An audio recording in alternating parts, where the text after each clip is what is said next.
candidates vying for your vote. At stake, the biggest prize in California, the office of governor. Who needs to make a splash? Whose campaign is hanging by a thread? And the one group that could decide who wins. That's all coming up as we count down to the governor's debate.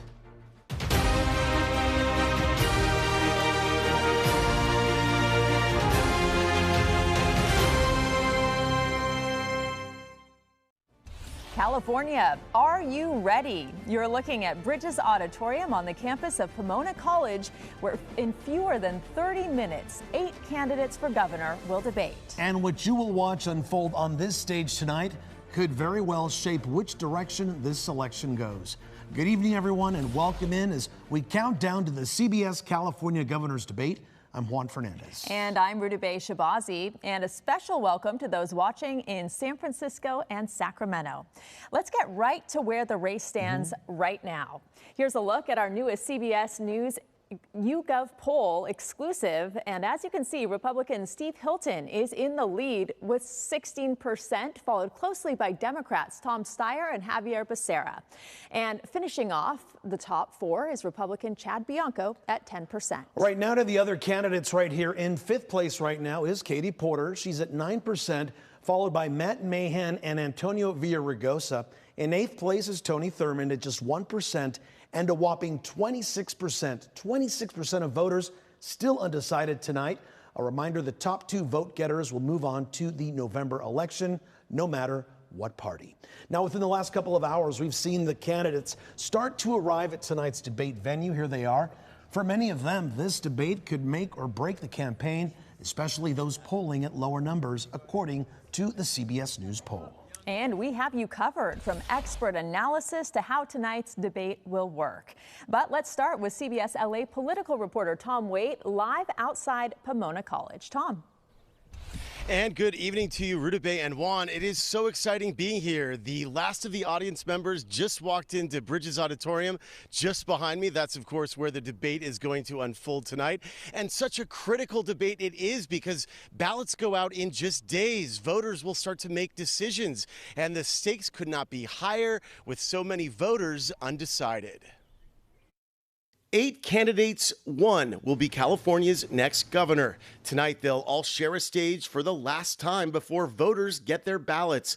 The latest polls show at least 20% of voters are undecided, so who will break through? The field consists of very capable public servants, but people who aren't necessarily well known to the general electorate in California. In the crowded field, Republican Steve Hilton is consistently the top polling candidate in the race. The number one thing that's going wrong in California, the number one reason people are leaving our beautiful state, it's the cost of housing. Democrats, meanwhile, are scrambling to find a frontrunner. Tom Steyer has already spent more than $100 million on his campaign. We need somebody who's going to take on the status quo, and that means someone who's going to look with a fresh eye and be willing to make structural change. For months, the race has barely made headlines, but then the race exploded after now former Democratic frontrunner Eric Swalwell dropped out amid accusations of rape and sexual assault by several women. This definitely throws this race into even more volatility, creates a huge vacuum. After Swalwell's exit, Javier Becerra surged in the polls and started racking up endorsements. For me, it's as governor,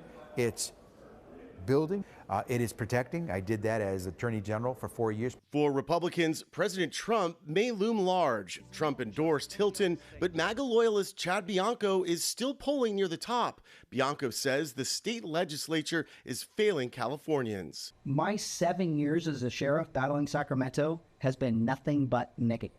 Nothing but negative. There's not one positive thing for public safety. Not one. Democrat Katie Porter is also polling relatively high, but hasn't been able to break through, in part because of an unflattering video that went viral showing her berating a staff member. On the issues, Porter says she would work with state lawmakers to lower prices. I would point the legislature toward doing more to bring down costs, to focus more on that. I think they need to look holistically. So they often pass one more law and one more law and one more law, and I think it's good to take a step back. Also on the stage tonight, 3 Democrats polling in the single digits. Now is the time for them to get their message out to voters. Every city ought to be accountable for either building or funding a certain amount of shelter capacity. Look at the number of disaster responses that we have. I think it's important for us to put more pressure on the insurance companies to come through. Working with the other side is important. 25% of the state is Republican.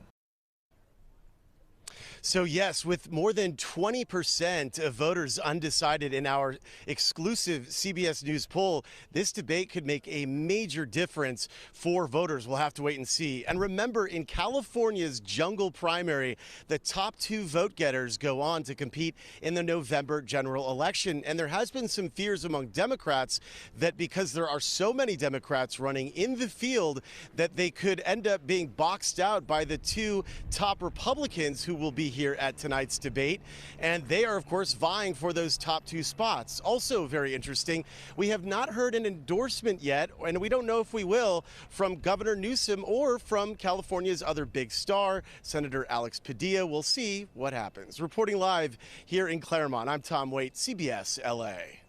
Tom, thank you. And one of the keys for these candidates is the youth vote. They make up roughly 21% of likely voters here in California. And for some, this will be the first time they vote. That's right. According to the Public Policy Institute of California, younger people tend to be more liberal and more democratic, while most likely Republican voters are older adults. So what will college students be looking for tonight? CBS LA's Lori Perez is live at Pomona College with a few of them right now. Lori.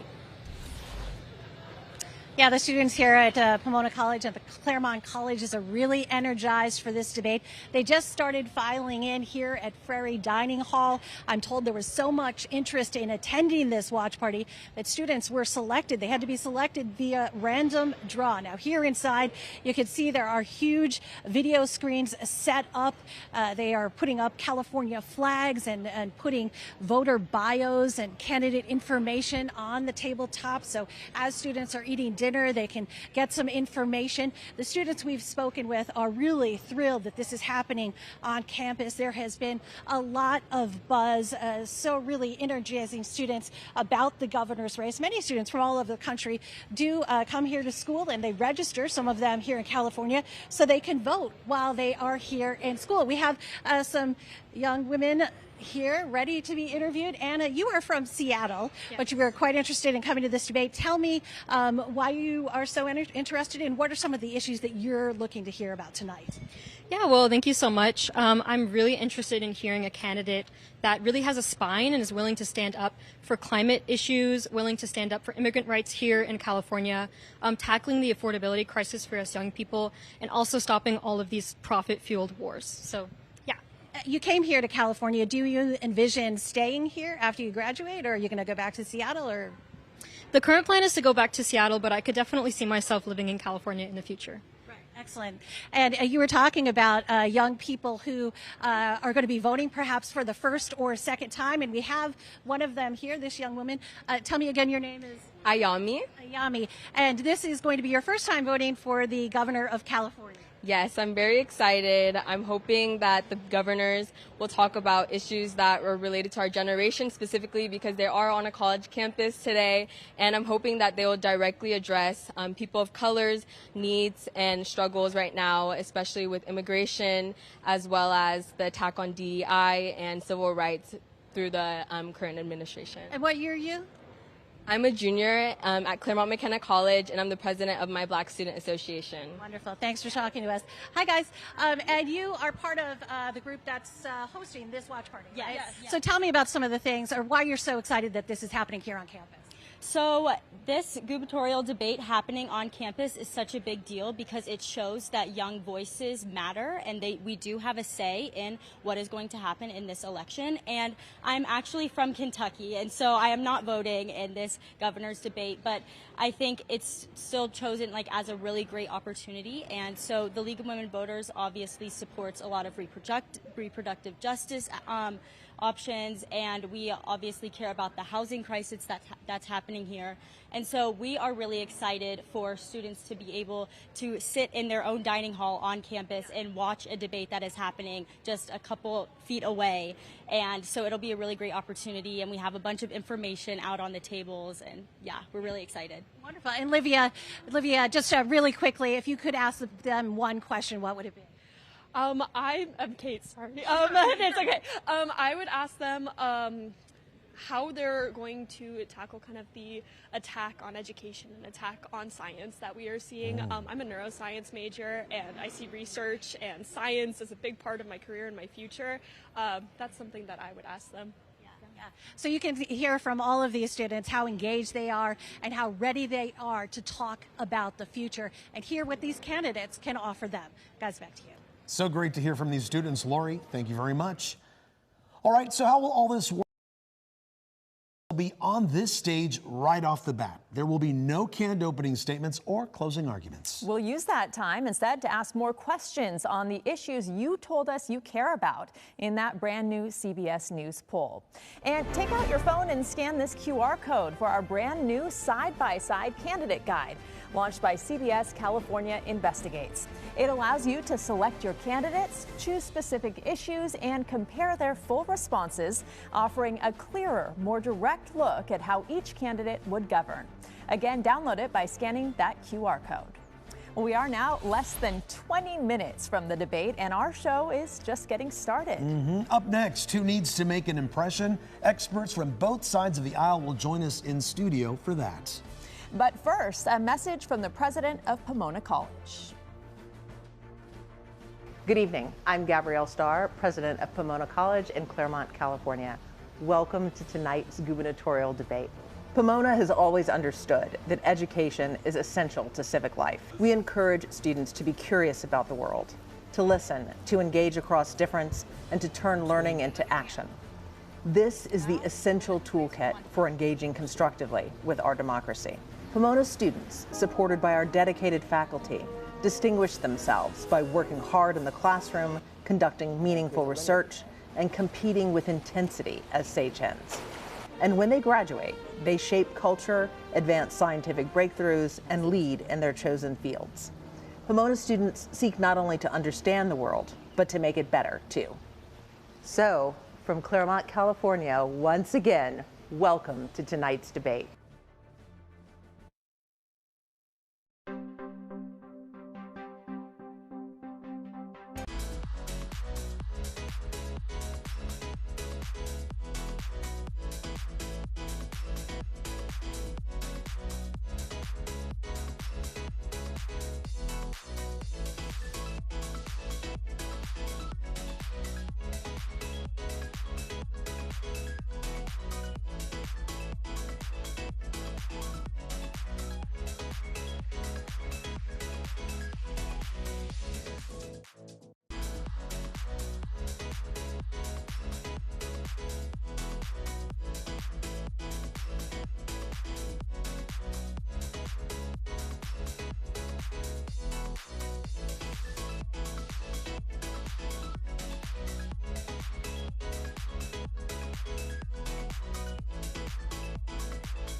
We are inching closer and closer to debate time. You are looking live at the Bridges Auditorium on the campus of Pomona College, where in just about 15 minutes, this important governor's debate will kick off. And tonight's debate will air on 6 CBS stations across California. It's an unprecedented commitment from CBS to help voters prepare for the election. We want to welcome in now longtime Democratic leader and political expert Zev Yaroslavsky and LA County Republican Party Chair Roxanne Hogue. Welcome to both of you. Thanks for being here. Good to be here. So before we dive deep, what do we need, Zev, starting with you, for one of these candidates to really stand out from the pack tonight? Well, one of the things we're looking for is to see if anybody does break out of the pack. The last debate pretty much was status quo. Nobody really hit a knockout punch. Second thing I think you're going to look at is the internal, at least on the Democratic side, the internal contest that's going on among the candidates to see who can break out. And Javier Becerra has been soaring at this point, and the question is whether he's going to stop or is he going to keep going. And Tom Steyer is trying to stop him with ads on television already. So there's a little civil war going on within the Democratic Party. So those are two things I'd watch for tonight. And Roxanne, to you, the top two Republicans, what do one or the other have to do to stand out among the Republicans? They have to keep doing what they've been doing. We don't have a real primary. This is a completely open race, like a mini general before the November general. And both Republicans are the only ones with solutions. So they just have to keep pointing that out. And sticking with you, Roxanne, you've mentioned in the past a worry that some people have left California in recent years. What would the next governor of California have to do to keep people in the state? The next governor of California will have to let parents parent, let builders build, and let law enforcement enforce the law. Do that, and California can thrive. And Zev, would you agree that California is broken? I don't think so, right? I think the country is broken. I don't think it's just California or Los Angeles. I think there are a lot of things that are breaking up right now in our institutions, from the executive to the judicial to the legislative branch. I think we need to get back to basics and do what the people want us to do, which is serve them, not serve ourselves as politicians. And Zev, 6 of the candidates on stage are Democrats. Who do you anticipate going after each other the most? Well, Tom Steyer has spent a lot of money going after Javier Becerra in the last few days. And he has spent $150 million for his campaign, and he hasn't been able to break out. So somebody's going to break out, or maybe not, but I think somebody's going to break out. And I think Steyer is trying to keep himself just a % or 2 ahead of the Democratic pack so that he can get into either first or second in the runoff. If no Democrat gets into first or second, then you're going to have two Republicans running for governor in a Democratic state, which is what everybody's in the Democratic Party is quite concerned about. I believe somebody's going to break out between now and in the next 2 or 3 weeks. Ballots get sent out next week, and people will start voting in early to mid-May, and I think people are going to. Nobody wants to waste their vote, and so they're going to figure it out. Who benefits among the Republicans if the Democrats go after each other in a meaningful way tonight? I am picturing this race as being in Katie Porter's or my minivan. And right now, all the Democrats are in the back slapping each other like your kids do. And Steve Hilton and Chad Bianco are the adults in the front of the car. And we're off to the races. Indeed, we are. Thank you very much. We'll see what happens. Time now for a quick break. When we return, we'll hear from CBS News' Anthony Salvanto on what voters are thinking right now. But first, a message from Asian Pacific American Public Affairs, one of the groups behind tonight's debate production. Inspire, engage, empower. In a courtyard at UCLA, a call to action: inspire, engage, empower. The battle cry of the campus chapter of Asian Pacific American Public Affairs, also known as APAPA. Super excited. Chapter President Josh Luistro, a junior, referring to APAPA's role as co-sponsor of the debate. He and fellow members traveling to Pomona to work as volunteers. To bring that mission of civic engagement. APAPA pursues 2 pillars: preparing young Asian Americans for leadership and turning out the vote. APAPA is a nonpartisan organization. Sunny Murtash is national president. We don't know if these students are Republicans, Democrats, and it doesn't really matter to us. What does matter? That they become equipped to lead and help other voters make informed decisions. We want Californians to be able to hear directly from the candidates Josh doesn't know who will get his vote yet, but he and fellow students know what they're listening for as the candidates square off. Economics, with the rise of AI, our job opportunities are teetering, so we're going to be paying attention to how the future governor is going to be taken care of. Financial stability, immigration, housing, the environment. A lot of these issues are affecting us now, and so we need to get involved now.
Okay, so you... I don't want to keep doing this. I'm going to call it. Okay. Thank you. You're not going to do the interview with us? Nope, not like this. I'm not. Not with 7 follow-ups to every single question you ask. Every other candidate has answered. I don't care. Remember this viral moment with Katie Porter? CBS News California investigative reporter Julie Watts will be a moderator tonight. Her mission to hold the candidates accountable.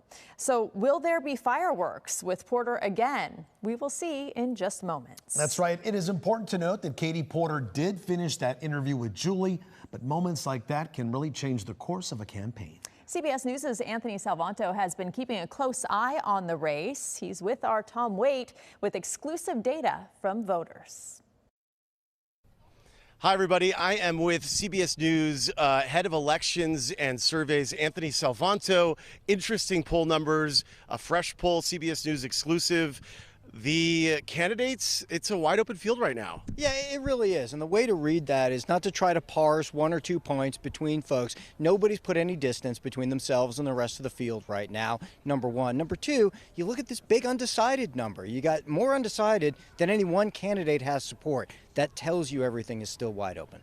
One of the biggest issues in the poll was affordability. That's what voters are thinking about the most. Yeah, absolutely. Some context for that. When you ask people, is cost of living manageable or unmanageable? The majority say it is unmanageable. There's a few things that go into that. The price of gas, cost of housing, all of those components. When you look at tonight, you're going to see the voters looking for the candidates to explain what exactly they would do about all that. And this was also addressed in the poll on the lines of affordability.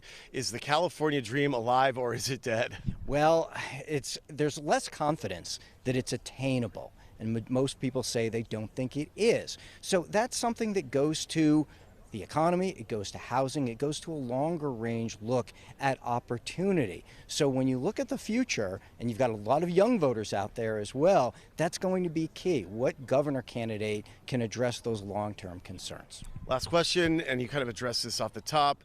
The numbers for the candidates, It's very close. They're not divided by much, and that undecided vote is a big number. Yeah, I think what's important is two things. First, you see the Democrats with what you might call a fractured field. You don't see any one Democrat going out above the rest of the pack. And look, Democrats outnumber Republicans in the state. But with that many candidates running, now you see them splitting up the vote. Will that change in the final weeks is a big question, number one. Number two, yeah, you see the polls right now. Everything is largely too close. So you don't say any one candidate or two candidates has an insurmountable lead. You look at those numbers of undecided and you say, okay, this thing is still wide open. And I should tell you, most people say debates matter. And that's important too. That's right. We saw that in the poll as well. Anthony Salvanto, thank you so much. Appreciate you. And yeah, we will see the candidates duke it out here on the stage just behind me, just coming up.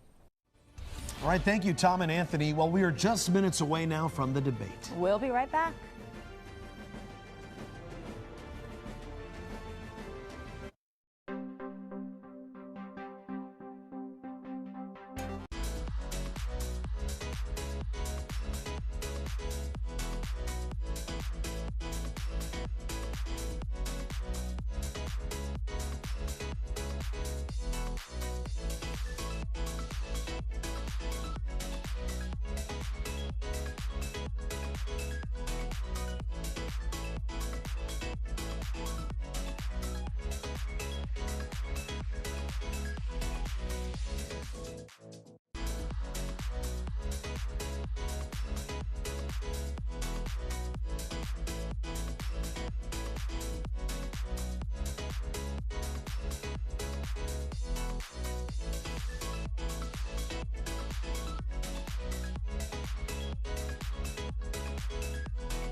We're ready to send you out to Pomona College for tonight's governor's debate.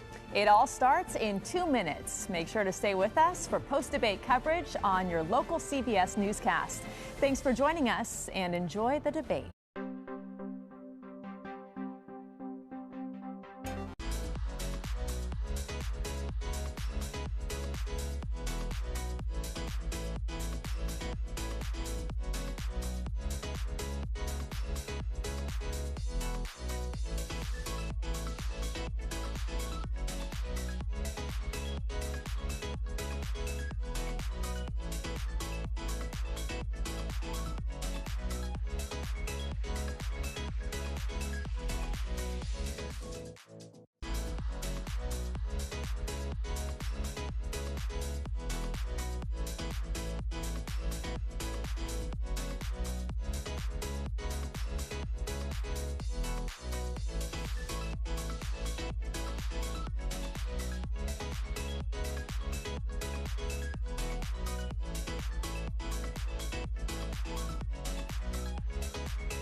California, this magnificent place that we all call home, has always attracted dreamers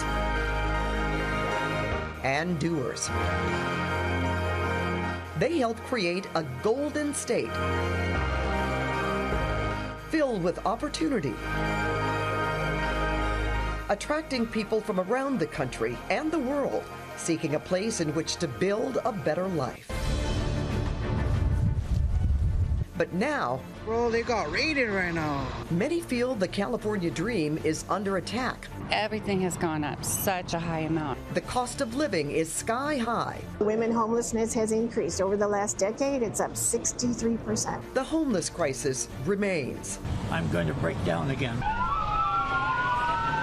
And climate change is bringing extreme weather and extreme disasters. Tell me what California has done in the last several years to make your life better. You can't just keep doubling down on spending more money on things that aren't working. Tonight, we've invited 8 of the top candidates for governor to debate the issues we all face. The largest and most inclusive debate of the election.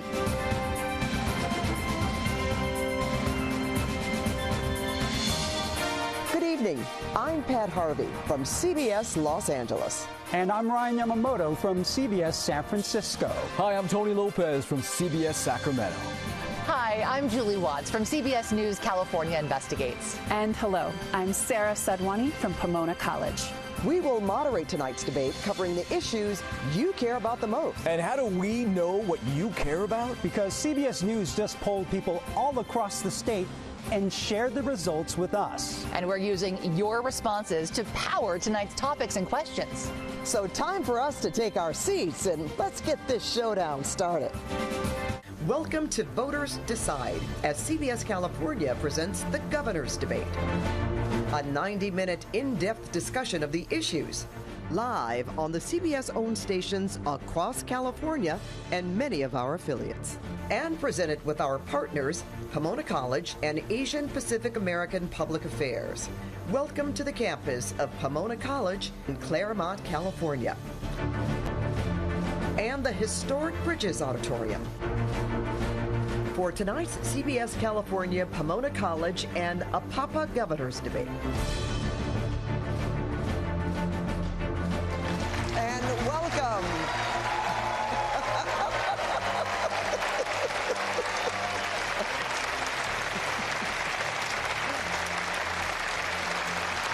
You get to do that again.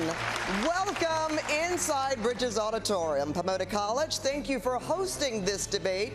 Give yourselves another big round of applause.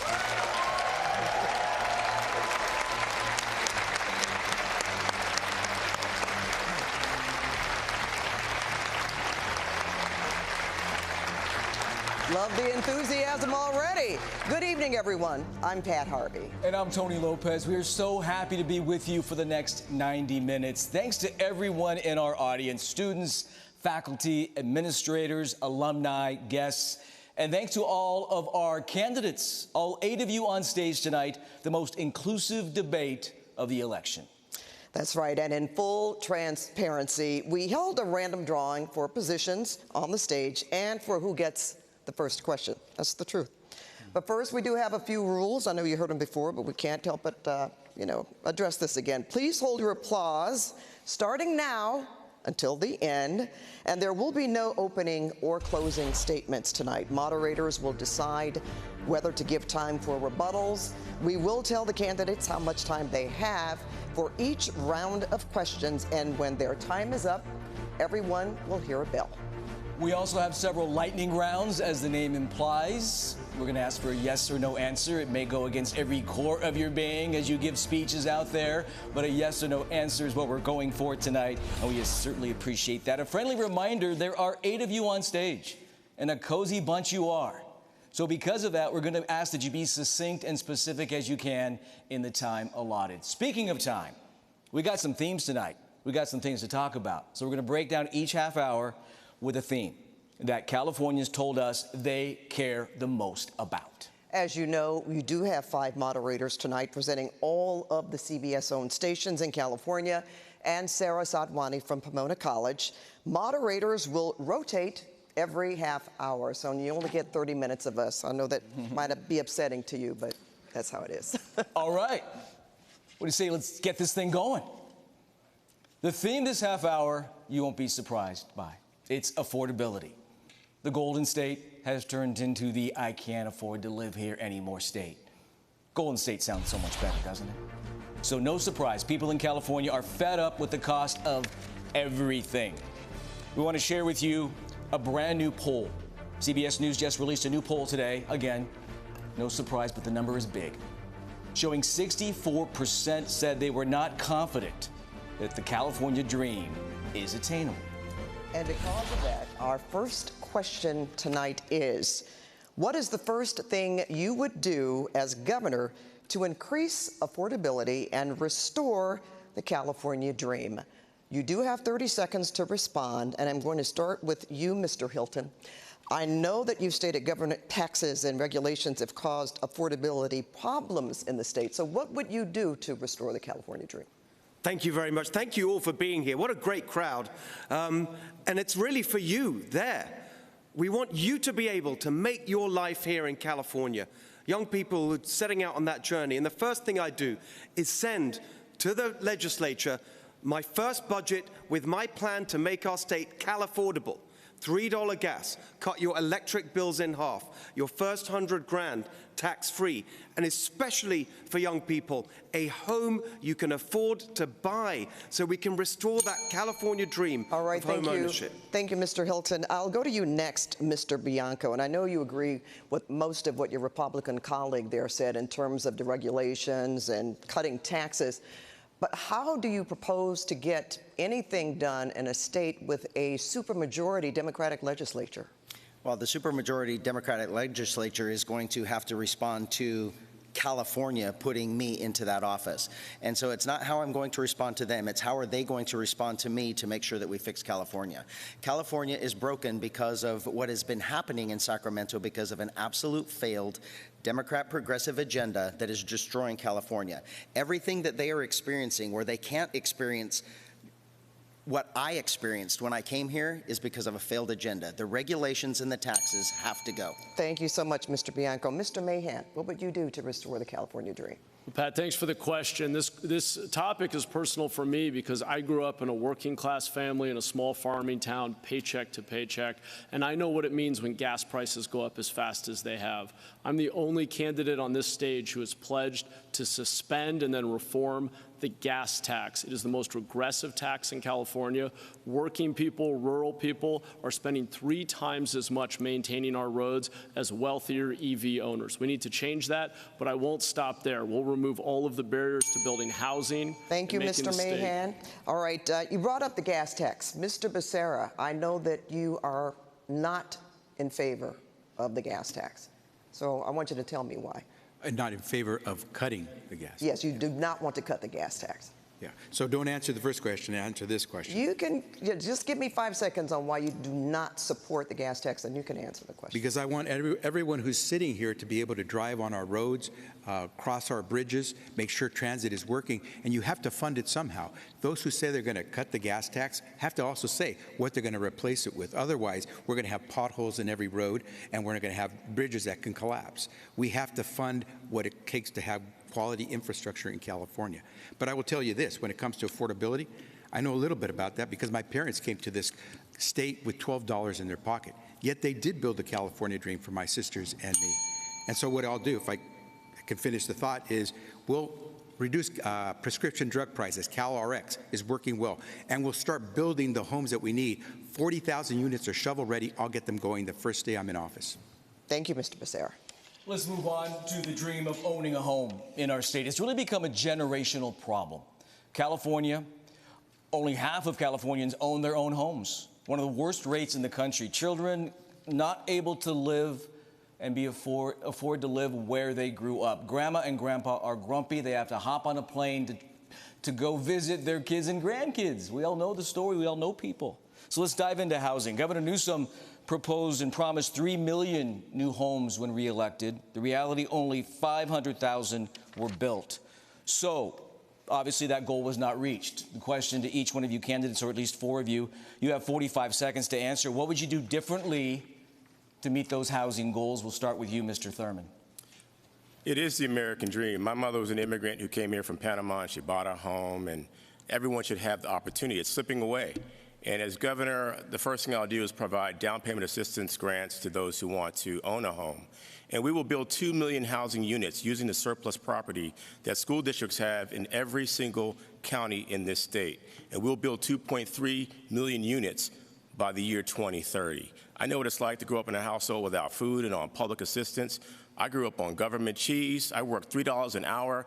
Even now, I work an overnight job to put my kids through college and pay for elderly family members. We can create a more affordable California. Let us do that together. Mr. Thurman, thank you. Mr. Steyer, same question to you. There are environmental hurdles that raise the cost, obviously. I know you are big on the environment. Give us your take, 45 seconds, on housing and affordability. So I was in Altadena yesterday talking to people who'd lost their houses. And I knew, listening to them, how central owning a house is to a California family. And the solution here is not a silver bullet. It's what I call silver buckshot.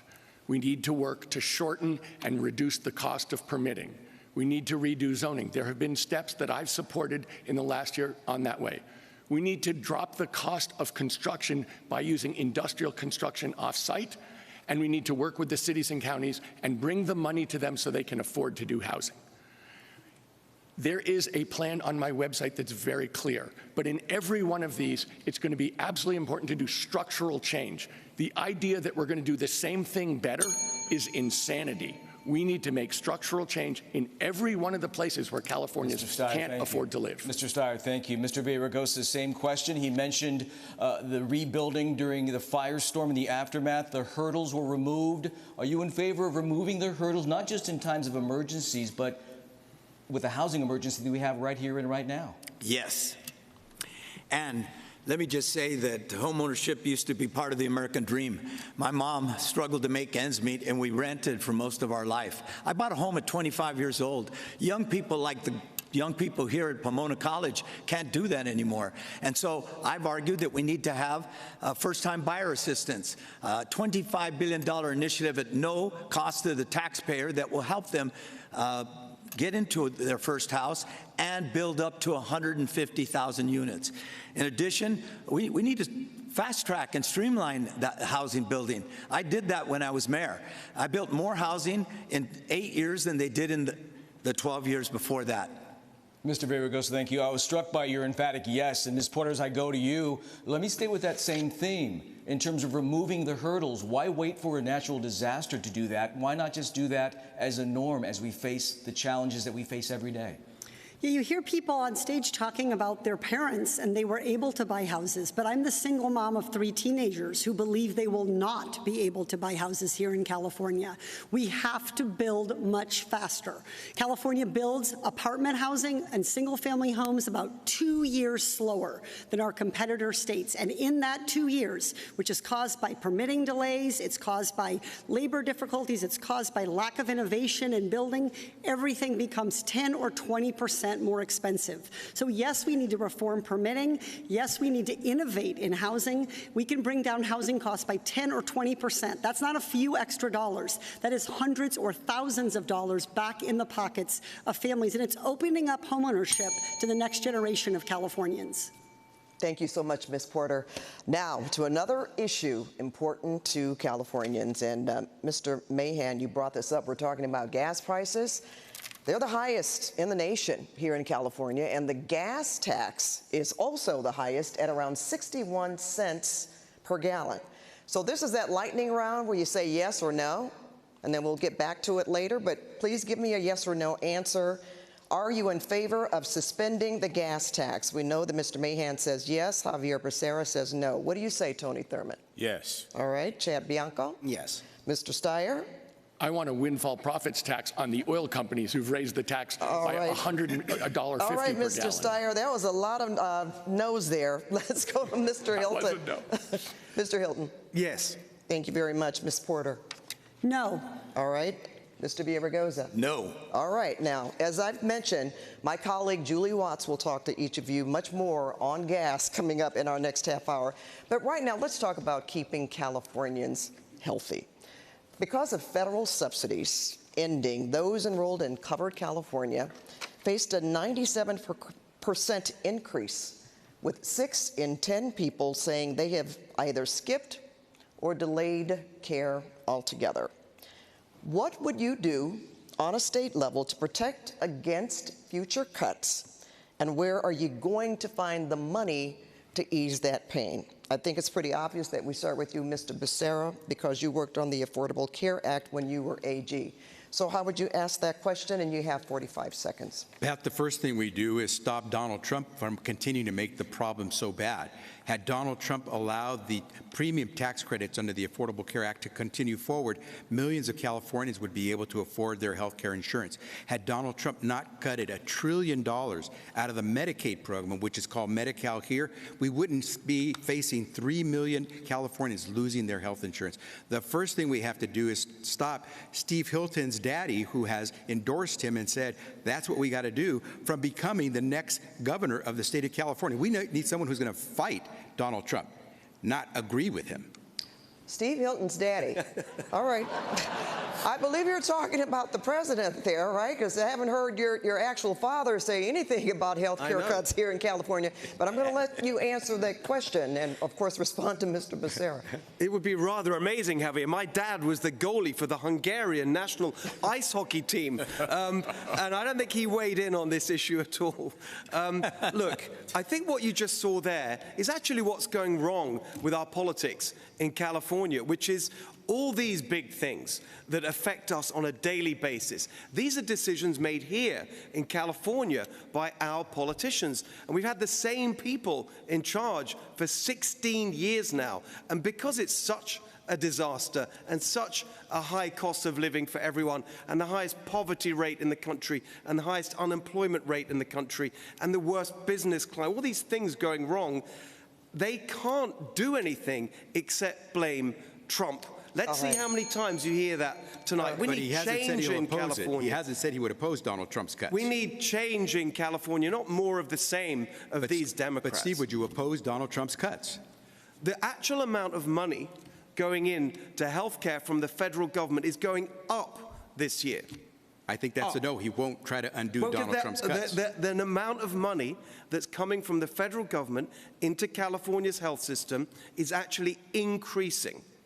Well, you know, right now many people don't feel that. They haven't felt exactly, and the reason increase. that it's so They're bad, suffering. that costs are so high, is something we can fix here. There's not enough competition in our health insurance system because rules made here in California prevent insurance companies actually competing. We all know in life when you have more competition, you get lower prices and better quality.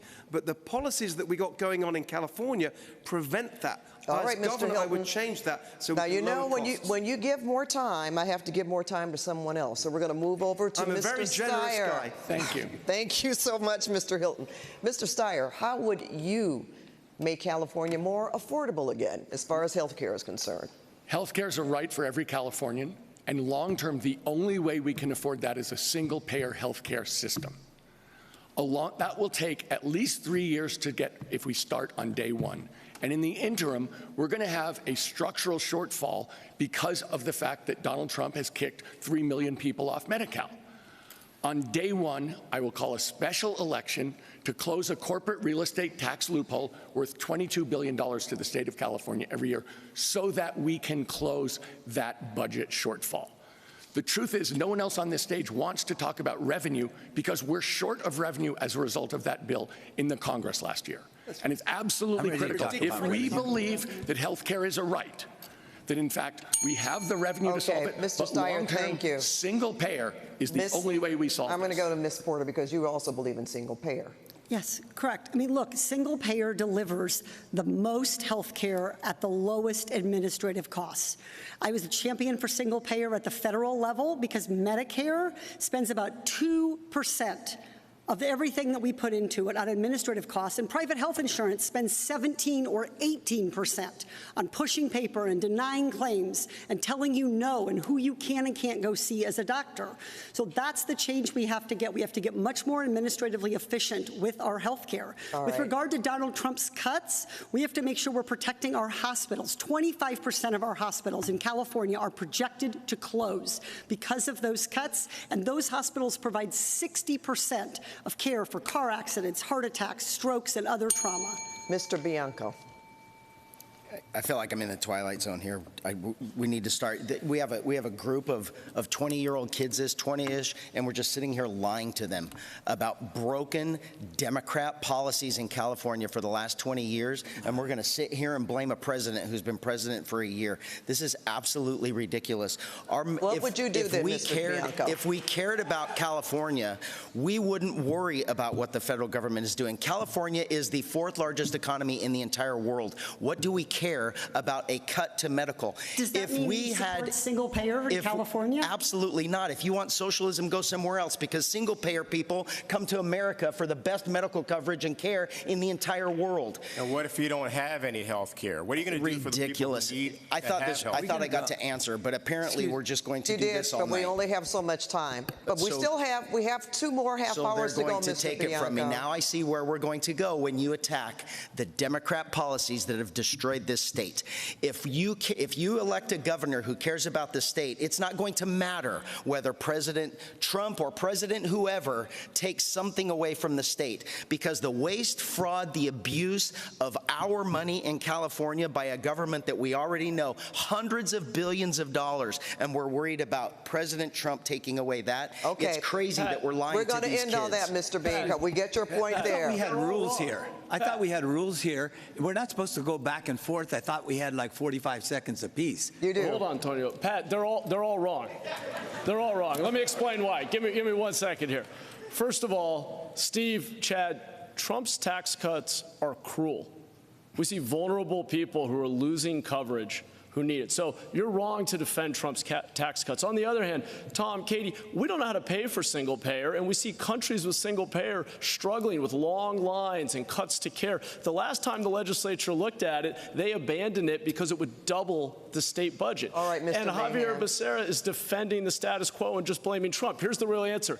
Incentivize actual health, not just fee for service. Make people healthier. All right, boy, this is democracy at work, that's for sure. Okay, Mr. Villaraigosa, 10 seconds. And Pat, 10 seconds? 10 seconds, because we're not over. The debate isn't over. Hold it. Becerra's right. He cut billions of dollars from Medi-Cal for almost 3 million people and covered California the subsidies for it. That's true. But it's also true that we have too much waste and fraud in our system, and we need to attack that as well. Okay, that's gonna come up in the next half hour. I promise. It is. Mr. Mahan used my name. It's going to come up in the next half hour. Mr. Mahan, okay. We have to hear from a student. Now, I know you're not against that, right? You have to hear from our students. But Pat, at least you're still going to be here. But Pat, at least give those of us who had our name used, give at least a 10-second response. Well, and since you've said my name several times, go ahead, Mr. Becerra. Okay. Really quickly, just to respond to Mr. Mahan. The only person who's actually run a healthcare system, the largest system in the world, is me. I expanded healthcare beyond what we had ever seen in the country's history. So if you want to talk about what works, ask somebody who actually did it.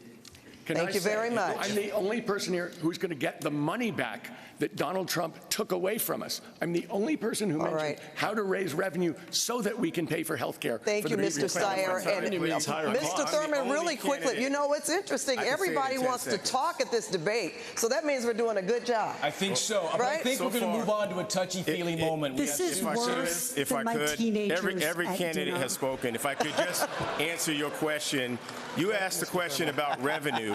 What none of the candidates have said is that the only way we get this is by taxing billionaires. We have the opportunity to vote for a billionaire tax right now that will keep our hospitals open and give us the revenue that we can use to have a real single-payer healthcare system. What Mr. Bianco and Mr. Hilton didn't tell you is that they follow Trump, who doesn't care that those who don't have insurance got kicked off of health insurance. I don't see how that's good leadership and how anyone should be governor who wants to get people off of our healthcare rolls. Okay, we do want to hear from a student. Yeah. Pat, you got him going. You got him going. So let's embrace the environment we're in, okay? First of all, before we get to a question from a student, let's get a round of applause for Pomona College and where we are in this beautiful venue. I mean, you drove up here.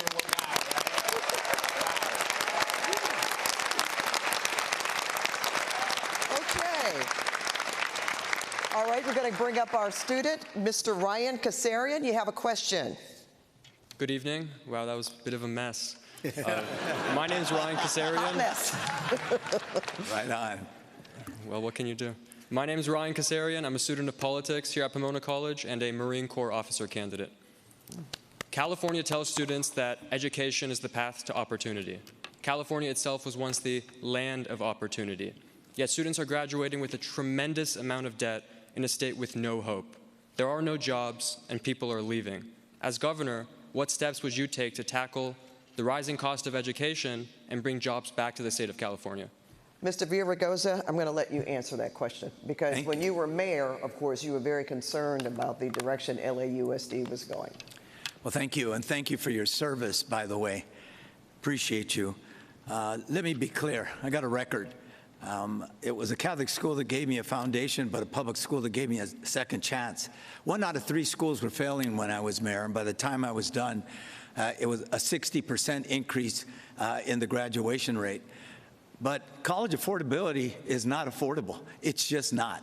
$85,000 for tuition at Stanford and USC, that's unacceptable. In fact, probably here as well. Thank you.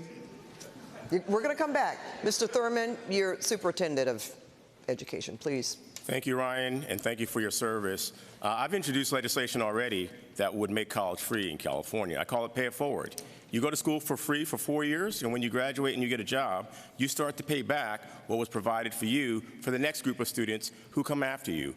And as governor, I will implement this program so that we help to reduce the debt that California students experience so they can put that money towards buying a home or launching a business. You know, I lost both my parents by the time I was 6 years old. I was raised by my cousin who adopted me and worked at a university, and because she worked there, I got to go to college for free. I believe we should do the same for California students. Thank you, Mr. Thurman, for your story, and thank you, all of you, for having coffee before you came out here tonight. This has been electric, but it's not over. Up next, Julie Watts with CBS News California Investigates will join us to discuss money and accountability in politics. We're talking fraud, gas prices, the insurance crisis, education, a laundry list. I know you have thoughts. We will get those thoughts. So stay with us for the CBS California Governor's Debate.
Welcome back to Pomona College and the CBS California Governor's Debate. I'm Julie Watts. As your CBS News California investigative correspondent, my role is focused on accountability, transparency, and digging deeper into the issues that matter to our California communities. Over the last year, we have done in-depth accountability interviews with 15 top polling candidates, and 8 of you have made it onto our stage tonight. Thank you all so much for being here. It's so good to see you all again. You can see their full interviews at cbsnews.com/CAGov. We'll talk more about that in a minute. So just so y'all know, I am not afraid to cut mics, so let's not, thank you, right, okay. For the next half hour, we are going to continue the theme of our interview series. And as I'm sure you all know, that was pushing beyond the talking points. So that means, yes, there will be follow-up questions. We are going to start with gas prices and more specifically the gas crisis. CBS News California investigation recently revealed that state leaders who once accused oil companies of price gouging now admit they didn't find price gouging. Meanwhile, 2 refineries have shut down in response to California policies, and roughly 20% of our special California gas is now being refined in China and then shipped back over here to us. Critics say that is leading to price spikes during this current war and more pollution. So, Mr. Steyer, I would like to start with you. During our interview, you argued that California should actually outsource all of our refining, whether it be overseas or to other states.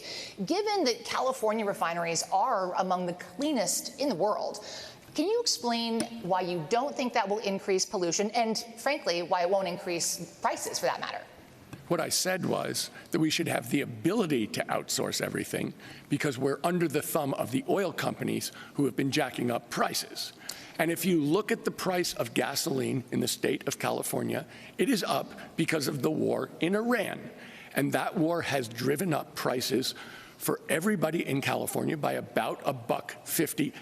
And the costs to the oil companies have not gone up a penny. That's $70 billion of profit to the oil companies because of a war started by Donald Trump. So, Mr. Steyer, to be specific, the folks at home, you can go to cbsnews.com/CAGov and see what Mr. Steyer said. But you did, in fact, say that we should be outsourcing all refining. We should be able to do that because if we're going to get held up by the few refineries left in California, it's going to be necessary for us to have an alternative. Sir, I'm going to just go ahead and fact check a little bit here. So what happens is our gas supply is priced at the most expensive barrel. And right now, the most expensive barrel is coming in from overseas. And so gas prices in California are set at that level.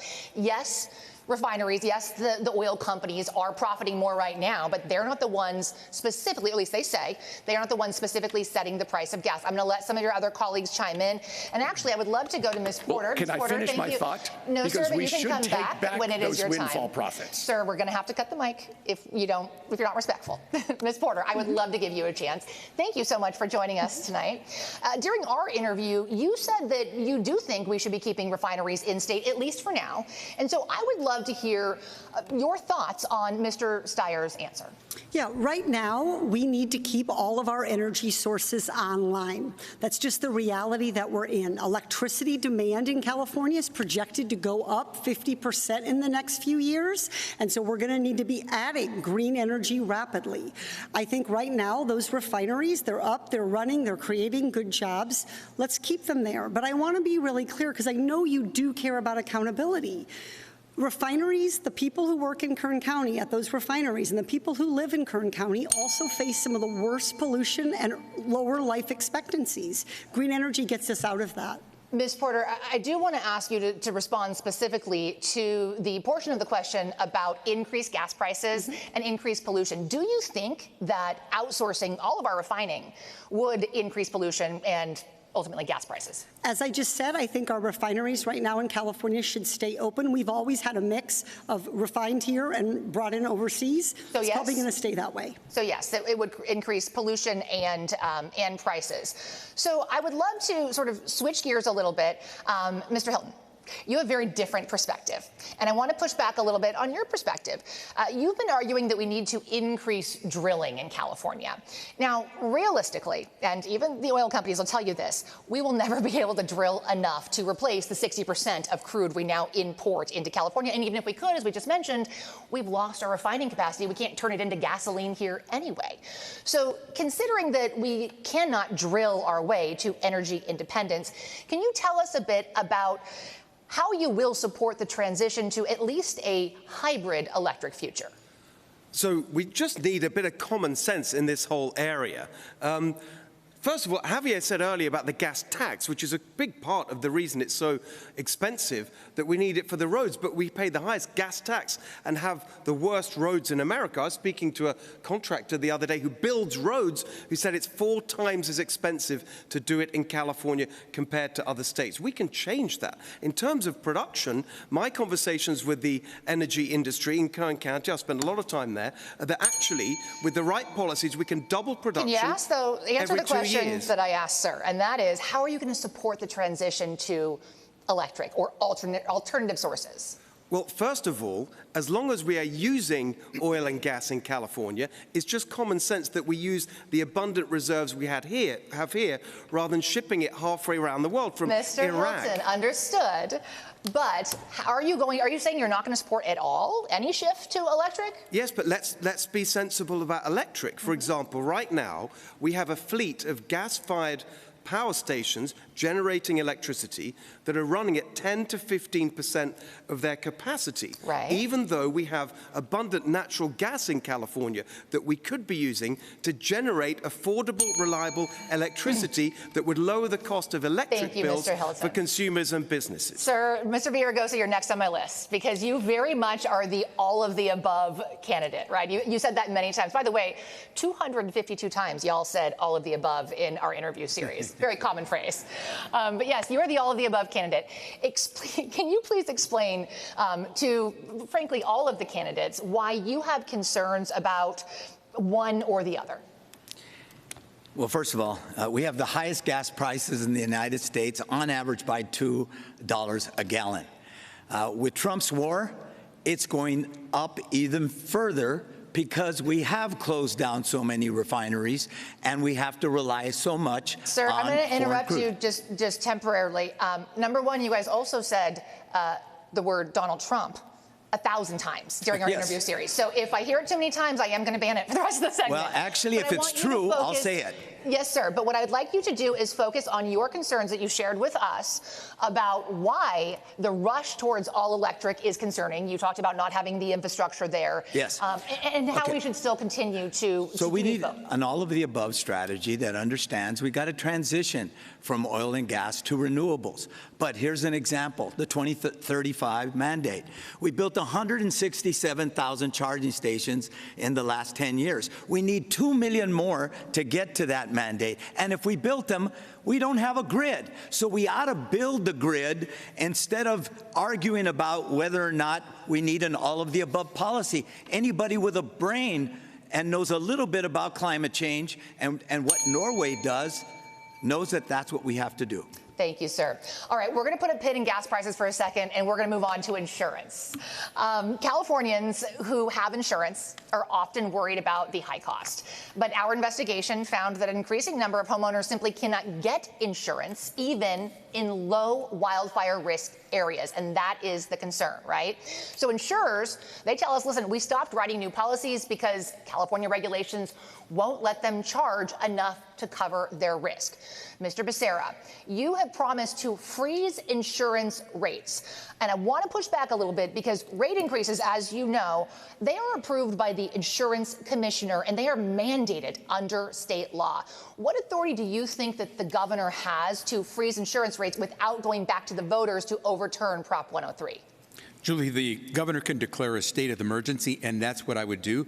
This affordability crisis is hitting every family, and we have to act as if this were a break glass moment. And so I would declare that state of emergency. I would call in the insurance commissioner. I would call in those insurance companies. What would be the cause of the state of emergency? He can't. The high prices and the fact that people are losing their insurance coverage without any explanation. So, sir, let me just follow up on that. Following Prop 103, the California Supreme Court ruled that temporary price freezes were unconstitutional. What would make your proposed state of emergency different than that?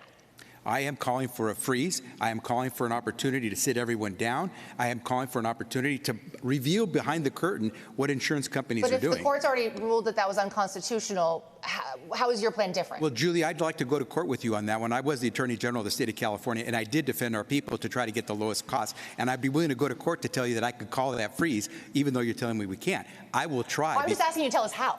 Because how? I will call in the insurance commissioner, I will call in the industry, and I will say, I am going to call for a freeze. If you don't want to go there, then I will call for an investigation of the way you're conducting your business. My mom, who has had some homes for about 30 years, lost her insurance on one of her small houses, never made a claim on that home. She lost the insurance coverage she had. By the time she was able to find it again, she had to pay more than twice as much for that insurance coverage. Why, after so many decades of paying that insurance company premium after premium for month after month, year after year, can they just all of a sudden cancel you and say goodbye? Because they're a private company and they can do whatever that's they not want good enough. right now. For me as governor, that's not good enough. Understood. Yes, Mr. Mahan. Yeah, thanks, Julie. Look, Javier's plan won't work. It's actually the reason we're in this mess in the first place. The government in Sacramento created, just to finish the point, created so many restrictions, including taking over a year to approve any rate changes, prohibiting insurance companies from using climate data to project future costs, that they stopped writing new policies. The answer is bring them back, force them to compete, allow them to appropriately price risk, and then hold government accountable for maintaining our wildland, reducing all that vegetation and wildfire risk so we don't have these catastrophic fires. Mr. Becerra, to Mr. Mahan's point, if you cap rates, if you freeze rates, what is to keep the insurers from leaving the state and then us essentially being left only with the FAIR Plan? The fact that we have 40 million people in this state and we pay our insurance premiums and they don't want to lose that business. If they could show us that they're not making profit, I get it. We'll help you. But let's find out how much they're making in profit. Policies. Exactly. And they've left Dodge, but they've not told us that they're not making profits. Mr. Villaraigosa, I'll let you chime in. But Mr. Hilton, please. So just a quick fact check, if I may, on my friend Matt. The 2 points he makes absolutely right, that we need the industry needs to be able to take account of future risks, including climate, and also the cost of reinsurance. That change, to be fair, has already been made by the current insurance commissioner. The point he makes about the speed of approval is exactly right. It does take over a year, but actually that's a question of really enforcing the law that's already there. In Proposition 103 that set up the whole architecture of this, there is a rule that rate changes should be approved in 60 days. We just need to enforce that rule instead of what we have now. I will tell you, I've spoken at length with the Department of Insurance, and they say they are working towards that, and they are setting new policies. Yes, Mr. Villaraigosa. But the question is how we got there. How do we get there? This was the only state that didn't do catastrophic modeling in a time of climate change. And we are doing that now. The only state that didn't do reinsurance, and the only state that took longer than a year to pass a rate hike. Yes, but that's already happened. Industry, so what would you do differently? Excuse me. It's already happening. Excuse me. What you're asking for. Well, I will say, listen, so Mr. Villaraigosa, he does make a good point, if I can interrupt, please. Yes. Let's talk about, we know how we got here. What are we going to do different? Because those things are already in the works and those changes are already being made. Well, we didn't know how we got here because some people said something else. Let's be clear about that. So what is your plan moving forward? Plan is to make sure that the FAIR Plan, which is an unfair plan, not abiding by Prop 103, we got to make it work. Too many people in these fires, weren't compensated enough for the Real quick, damage just a they point of received. clarification. Do you think that we should be moving everybody onto the fair plan, or do you think we should be keeping private insurance companies We should bring here? the insurance, like Matt said, bring the insurance company back by making the changes, but then we've got to fix They're the not fair plan. coming back. Yes, Mr. Declaring a state of emergency. That's why you declare a state of emergency. Mr. Becerra, Mr. Villaraigosa, I don't want to have to ask Ziggy, our producer, to start cutting mics. So, Mr. Steyer. Look, I think we've got to accept the fact that insurance companies write insurance in order to make money. And because of climate change, the risk to houses, the risk of catastrophic fires has gone up dramatically. The job of the governor of California is to protect Californians from that, both in terms of their houses burning down and these insurance premiums. So that means making sure on a macro basis we get rid of dry timber, that we do controlled burns, and also hardening the houses. We need to help people harden the houses, and then we need to go to the insurance companies. The governor needs to go and say, this is the risk. We're going to let you make money, but you have to take into account the reduced risk that the government and the people of California have caused to happen, and that's how you can make some money. Thank you, Mr. Steyer. I do want to, just for our viewers' benefit who may not know, unlike gas prices, insurance rates in California are actually well below the national average. We have the most expensive gas, not the most expensive insurance. Mr. Thurman, I do want to go to you. A major insurer is currently under investigation for not properly paying out claims after the LA fires. At the same time, that insurer just got a significant rate increase. Now, you've said that insurers under investigation should not be allowed to get rate increases. But again, I want to go back to the point that I made with Mr. Becerra. What authority do you think that the governor has for you to make that promise, since rates are regulated by and mandated, frankly, under the insurance commissioner? Well, the governor can certainly work with the insurance commissioner to say there should be no rate increase unless the insurance industry is actually writing policies. They have failed California in our greatest need. They've taken the money from premiums, and then when people needed to have support to rebuild their homes, they said, whoops, we're not going to help you. Then they got a rate increase. I'm sorry, where I come from, when you do a bad job, you don't get a raise. And so as governor, I would withhold any dollars that would go to support any Thurman, business. you can't do that. You don't have that authority as a governor. I'm withholding tax credits. I'm withholding benefits to businesses that want to do business with the fourth largest economy in the world. I have supported tax credits for those who are employers in our state, but for the insurance industry, if they will not write policies for Californians, they will not get any subsidy from the state of California. And Ms. Porter, I'd love for you to chime in. Do you think that that would then force insurers or incentivize insurers to leave the state? I mean, where does that leave us? Will we have insurers left in the state if that happens? Yeah, just to summarize the squabbling for everybody, what he wants to do is unconstitutional. What he's proposing is a good idea, but was already done. We don't want more people on the FAIR plan because it's a huge financial liability for the state of California. It's single payer. You want it somewhere else. Excuse me. It's single payer. I'm speaking. I know you are. She's talking. Mr. And Bianco, we're lying we'll go to to kids. You. We'll go to you next. Oh, I wasn't sure if I was even up here anymore. Neither were any of us. Give me a minute, and then you will get your time. May I finish? The reinsurance is a really important part of this, thinking about how to insure the insurers. There are ways that we could put California state dollars at play to bring down the cost of reinsurance, which would help more people come back into this market and write more affordable policies. Thank you, Ms. Porter. Now, to your point, Mr. Bianco, Ms. Porter has supported single-payer health care insurance, and you are saying that this is essentially the same thing. Can you elaborate on your concern and then, frankly, chime in on what you think these plans will do to the insurance market? Yeah, I was walking in here tonight, and I was asked the most strange question ever by a CBS reporter that said, are you afraid of tonight? And my answer was, I'm not afraid of anything. I'm truly not. But actually, I'm terrified that one of these people are going to be your next governor, and these kids are all going to have to move. This is absolutely ridiculous. We're lying to we're not taking responsibility for failed Democrat policies that have brought us here. The FAIR plan is 100% a single payer, and it is a failure.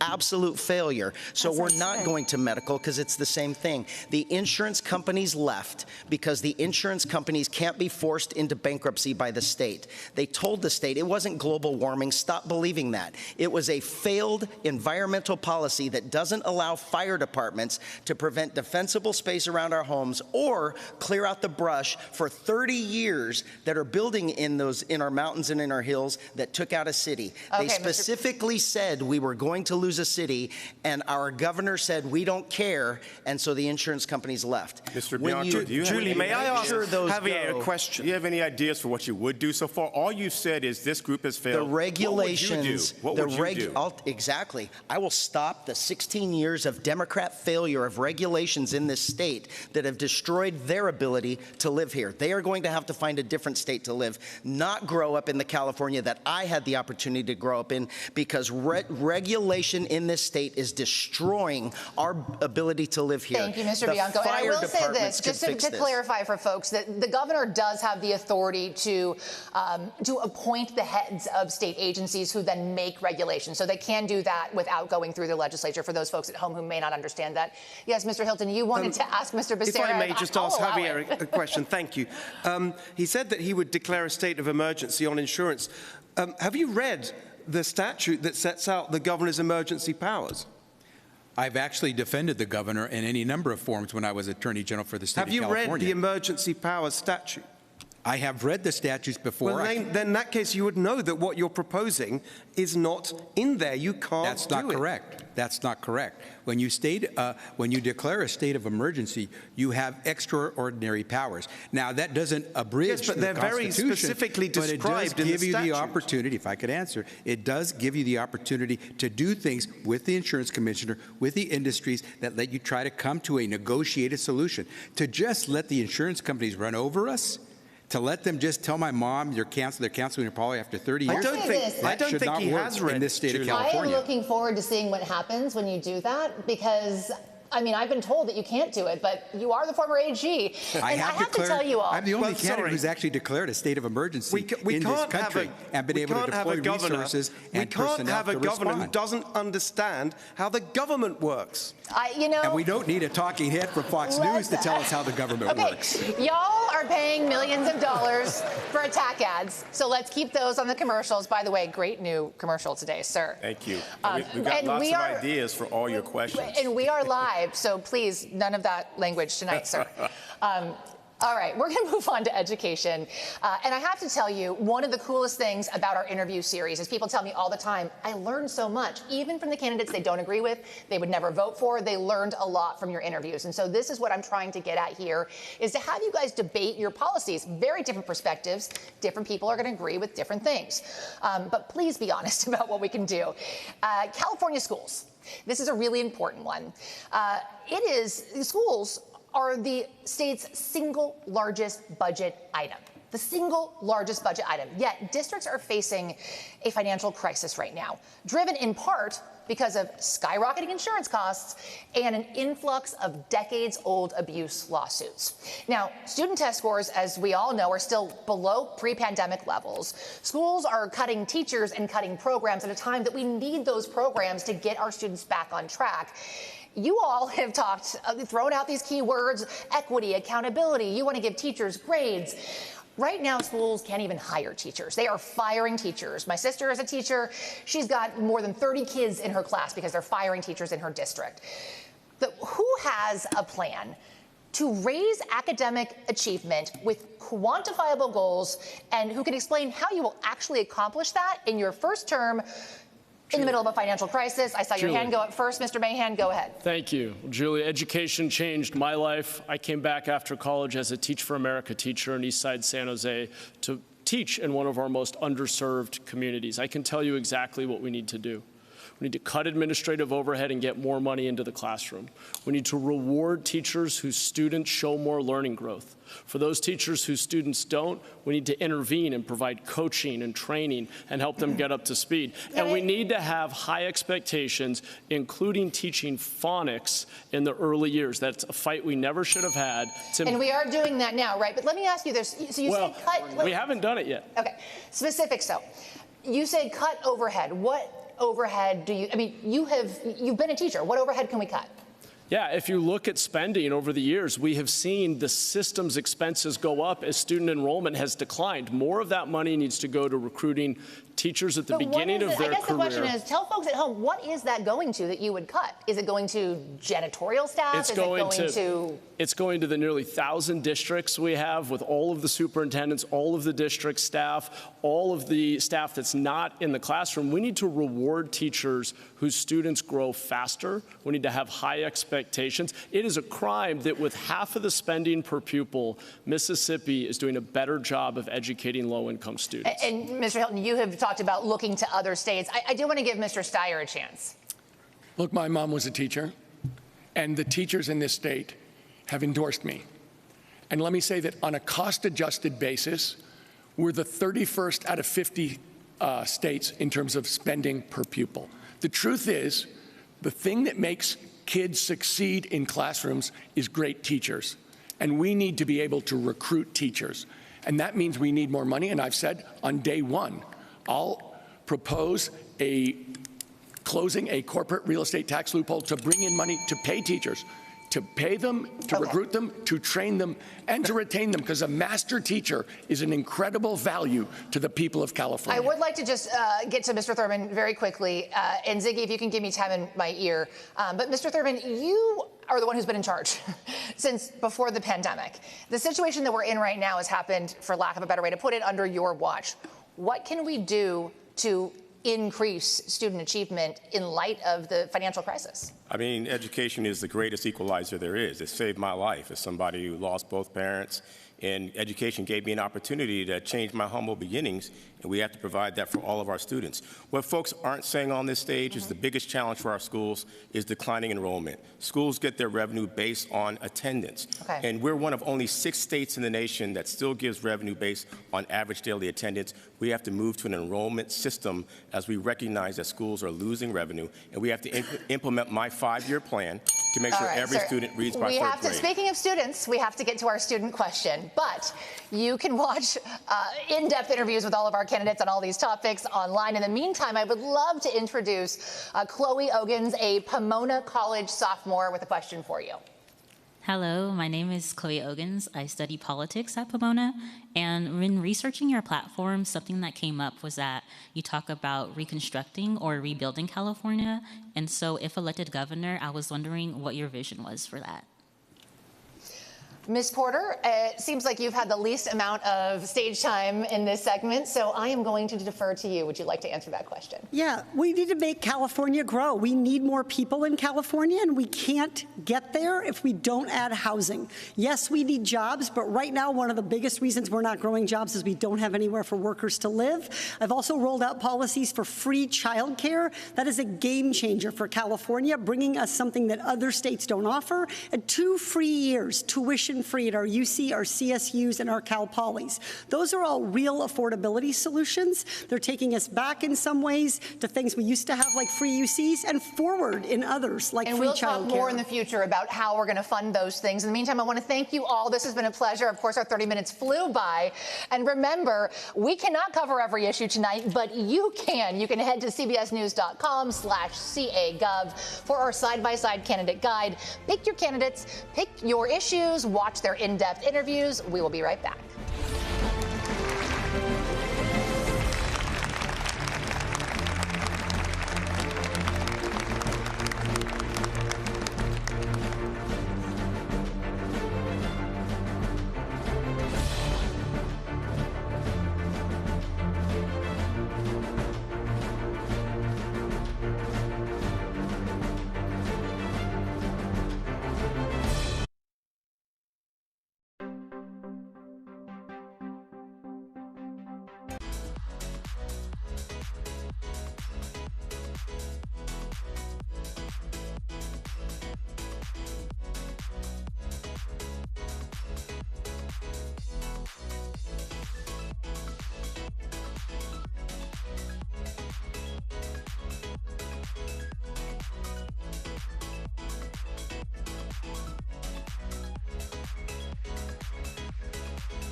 And welcome back to Pomona College inside the beautiful Bridges Auditorium for the CBS California Governor's Debate. Thanks for joining us. I'm Ryan Yamamoto. And I'm Sara Sadhwani. In the last hour, we've covered accountability, we've covered affordability. Now we're going to delve into some of the deeper issues on social issues impacting California. Our first topic is homelessness. Our CBS News poll released today shows voters want the next governor to focus on housing along with mental health and addiction treatment. So for our first lightning round question, yes or no, would you as governor support a plan to mandate those who repeatedly refuse offers for a pathway out of homelessness be forced into a treatment facility? Mr. Villaraigosa, yes or no? Yes. Mr. Mahan? Yes. Ms. Porter? Only with safeguards and protections. Yes. Mr. Becerra? Yes. Mr. Hilton? Yes. Mr. Steyer? Yes. Mr. Bianco? Only mental. And Mr. Thurman? Yes. So to follow up with that, so Ms. Porter, while it's true homelessness impacts a wide range of people, to those down on their luck, fleeing violence, or living paycheck to paycheck, while the state can do better, there are services in place to help those individuals. So my question is, how do you help those who may be dealing with mental health and or drug addiction who repeatedly refuse service? You have 45 seconds. So I worked on in Congress and passed a bill in the House called the Mental Health Justice Act. And one of the things it would do is create dedicated mental health responders in lieu of police. When someone has been unsheltered for a very long time and they have a serious mental illness or a serious substance use problem, it is very, very challenging to help them. What we've seen from the Care Court proposal that Governor Newsom rolled out is a big plan and very, very low take-up. So we need to have stronger provisions that let those who are on our streets helping be able to get those people the help that they need. There are people who are too ill and unable to make decisions for themselves, but we have to balance that against this state's long history and ugly history of incarcerating people for reasons that have nothing to do with either of those things, but track along race. Thank you, Ms. Porter. So, Mr. Bianco, you have said in your interview with CBS that homelessness is a mental health and drug addiction issue. As governor, how would you help those people fleeing domestic violence, who lost their job, or dealing with unexpected illnesses or injury, who now no longer have a place to sleep? You have 45 seconds. Yeah, here's the lie that all of these are trying to put onto all of these kids for them to believe. I'm the only one up here that has dealt with this for my entire career. 33 years of people living on the street, whether it's domestic violence, drugs, alcohol, or whatever the case may be. And I will tell you this, the amount of people that are on the street are completely opposite of what she wants to tell you. The ones that are there for how you describe students or kids that got kicked out of their house or domestic violence, we come across them all of the time, and we jump for joy because we can actually help them. There are plenty of services for all of them, and we get them into the services when we find them. Absolutely. It's the drug and alcohol that we cannot get them into. Prop 36 has to be funded. We have to have mental health and drug and alcohol facilities to put them into. Now, the alcohol part, the drug part, that's against the law. We can. Ms. Porter, would you like to respond? Yeah, I ran a statewide foreclosure and eviction prevention program and sat across from thousands of families who were struggling to hang on to their homes. It's true that some people have mental health issues and substance use issues, but he doesn't have any concrete plans to do more for those, including around building more housing. I have the only concrete plan. Excuse me. I was the first Democrat leading a large city to support Prop 36. So I understand the need to be able to get people indoors when they're refusing help and harming the broader community. But Chad is wrong. We don't have enough beds for people.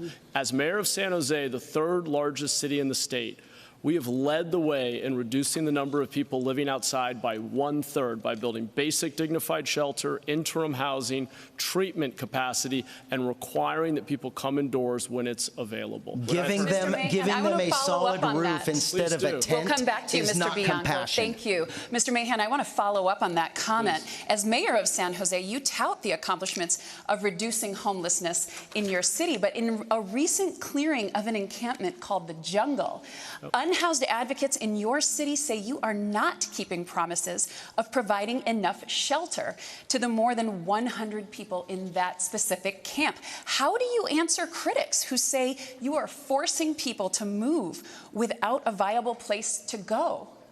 Well, Sarah, I've had to take on advocates and interests in my city who have defended the status quo. The truth is we're closing the last large encampment in San Jose, formerly known as the Jungle. We did 50 days of outreach, offered every single person out there interim housing. That's a private room with a door that locks, and we have already moved over half of the people there indoors. We have offered folks a safe, dignified alternative to the streets. But when people repeatedly refuse to come indoors, that's a sign that their addiction, their mental health issue is a problem that they can't get a handle on, and the only compassionate thing to do is to intervene and get them into a safe space. Could I offer another perspective? As a social worker, I've spent 20 years helping young adults leaving foster care get housing. You know, what I'm hearing from you, Mr. Bianco, is just horrendous. To blame the victims. We have 10,000 teenagers who are homeless in this state. I actually blamed you and your policies, well, not you the can, victims. but if you have any ideas, share them. Otherwise, stop wasting the public's dollars to steal ballots and to try and keep people from voting. And so, as I was saying, reclaiming my time, I'm working on a policy to provide subsidized housing and supports to our homeless teens and to pass a $10 billion bond to build affordable housing for those who are unhoused. That's the work that government's supposed to do. So, Mr. Bianco, some people might say you're trying to arrest your way out of this problem. You realize that we didn't have this problem before 2014 in Prop 47. When the government decided to lie to the people, call it safe schools and safe streets, and make drug use legal, make theft legal, and a whole mess of other crimes legal in California. That's why we're here from 2014. You just quick Google search about homeless, and it goes just like this from 2014 till now. That's why we're here, because of failed policies that every single one of them support.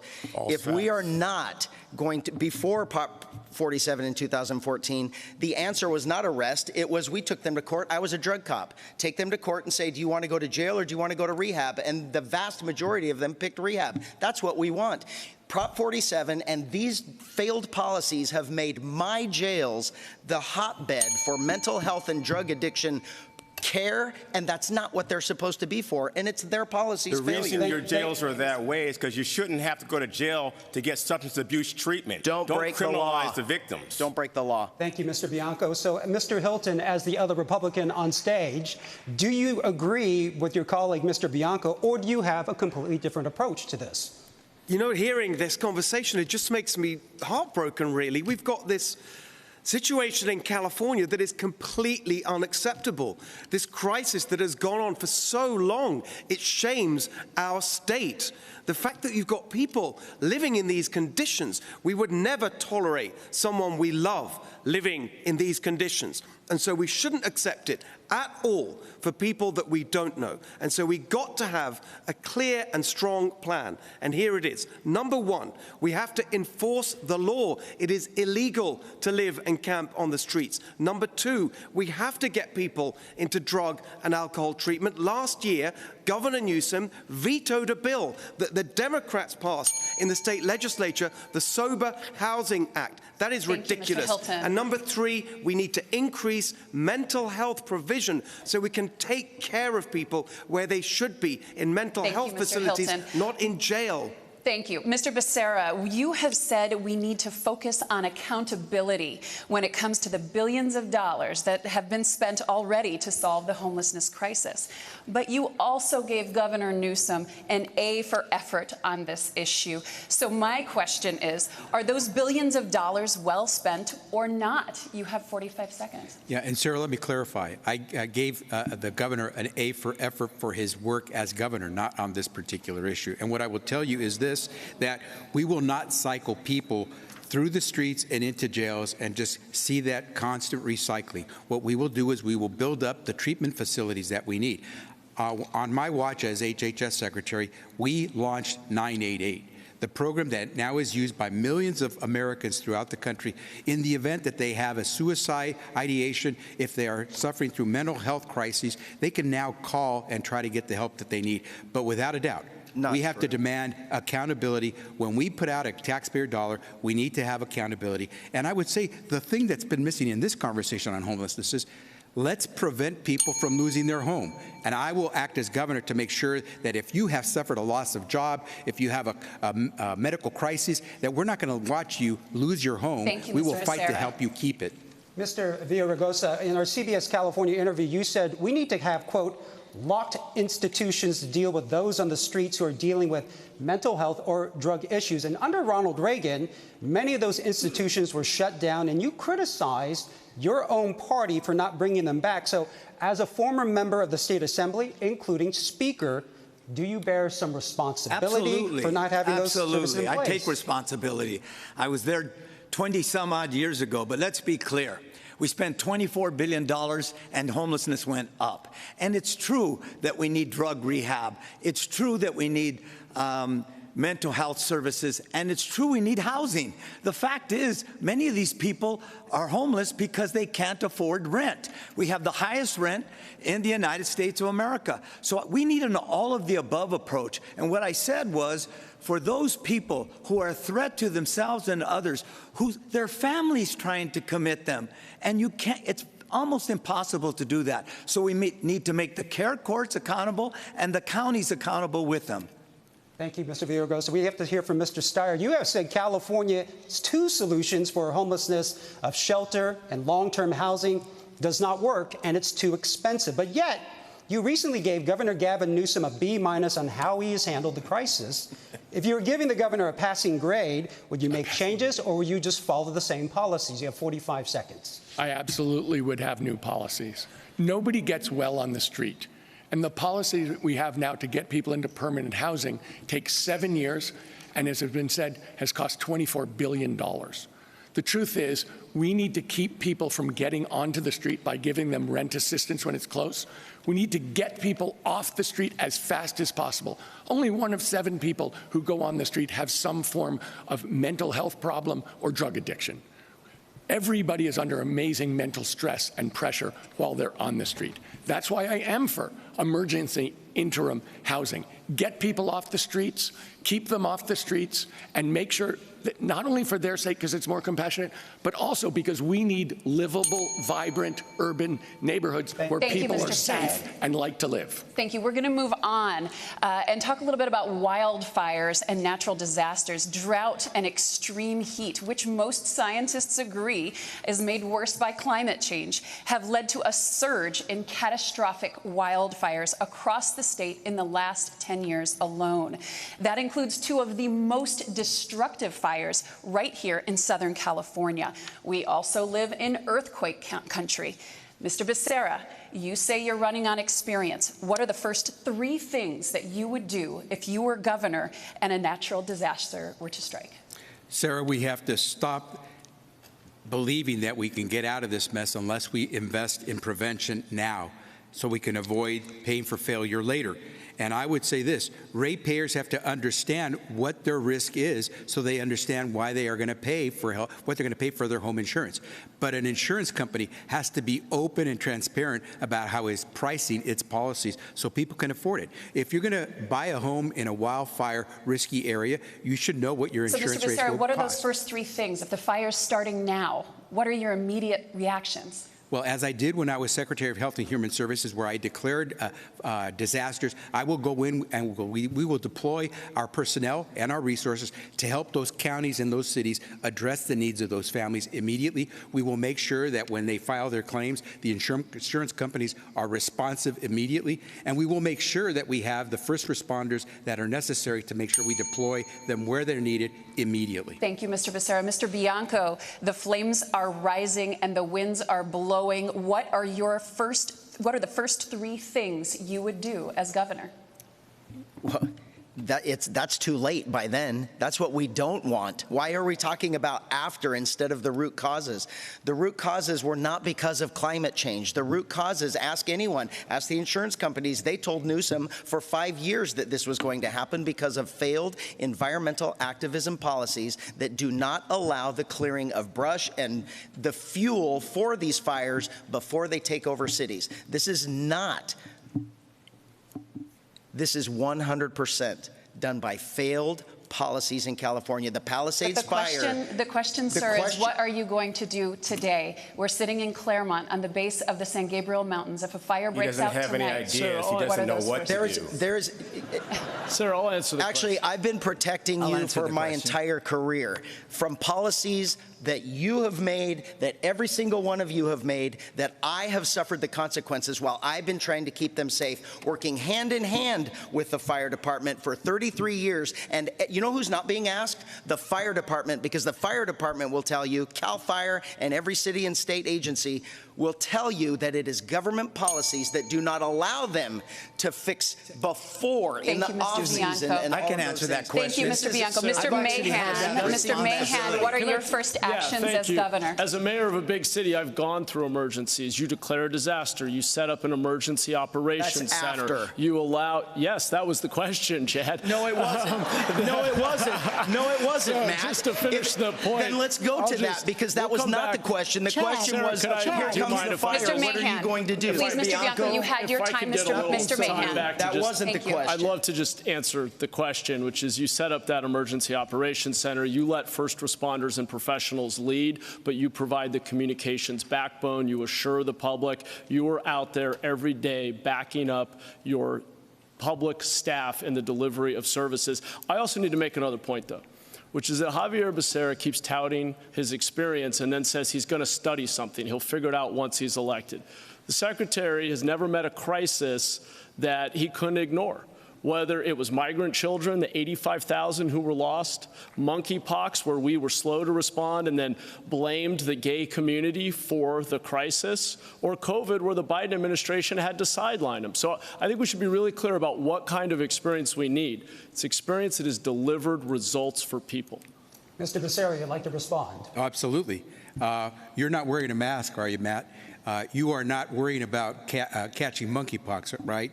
We were able to deal with these crises. And remember, what we did was we addressed them with the 50 states nationally, and we deployed the resources and the personnel that were needed. We got out of these crises. Today, the economy is not worried about COVID because we made sure that 700 million COVID vaccines went into the arms of Americans, and never once did anyone, whether you're insured or not, have to worry about whether or not you'd have to pay for them. And even those who provided deceptive information about the vaccines got the vaccines. Thank you, Mr. Becerra. Mr. Villaraigosa, you wanted to get in on this one. Yes, I also was a mayor during some big fires and big disasters. What would I do as governor, though? Let me be clear. We got to expand CAL FIRE. We do have to do a lot more with prescribed burns. We got to fix the insurance crisis, because the people that were affected by this fire, aren't able to replace their homes. We got to do an all of the above strategy that understands that climate change is here and it has exacerbated it, but we can mitigate those changes with the right decisions. Thank you, sir. Mr. Steyer, since they brought up insurance, you had backed the Affordable Insurance and Climate Recovery Act, which authorized the state attorney general to sue fossil fuel companies for damages linked to climate disasters to help blunt rising insurance costs. But that initiative actually failed last week in the Senate Insurance Committee. So how would you as governor advance that? You have 45 seconds. Advance what? The Insurance and Climate Recovery Act that you backed. Okay, so let's be clear. The oil companies have been polluting and knowingly polluting for 45 years. It has caused great damage to the people of California. In fact, it is a reason we're getting warm, and it is a reason we've had these fires that have dramatically hurt people so in you were Altadena causing and great Pacific damage Palisades. while you were investing in them? Excuse me? So the fossil fuel companies were causing great damage while you were investing in them? And so it is time that that act which I was pushing is the idea that they should pay back for polluting. In environmentalism, I have 3 real rules. Number 1 is polluter pays. It's absolutely critical that if people are going to pollute and damage the environment and cause harm to their neighbors, they pay. 2, we have to include environmental justice in every single environmental rule. And 3rd is we need to start to deploy all of the clean energy stuff that's cheaper now and get us back to the front of the world in leading it. It's true the fossil fuel companies are still providing gasoline to us at inflated prices. We need to make them pay for the costs that they have had, including all the houses that burned down. Thank you, Mr. And the insurance costs that people are paying to insure those houses. Thank you, Mr. Steyer. Ms. Porter, you would like to react? Yeah, in Congress, I had a track record of making polluters pay, raising the royalty rate for a rental rate and royalty rate for those who drilled, raising bonding requirements to make sure polluters clean up their mess. But you now want to talk about polluters' pay, but really I think what we should be asking you is how about profiteers' pay? You paid the lowest tax rate on this stage, and yet you made the billions that you're using to fund your campaign off fossil fuels. So let me say this. In this campaign, there is one person that the corporations are going after, including big oil, who is spending millions of dollars to stop me. The electric monopolist, PG&E, millions of dollars to stop me, because I'm the person on this stage who's the change agent. I'm the person who's going to drive down costs for the people of California by taking on the special interests.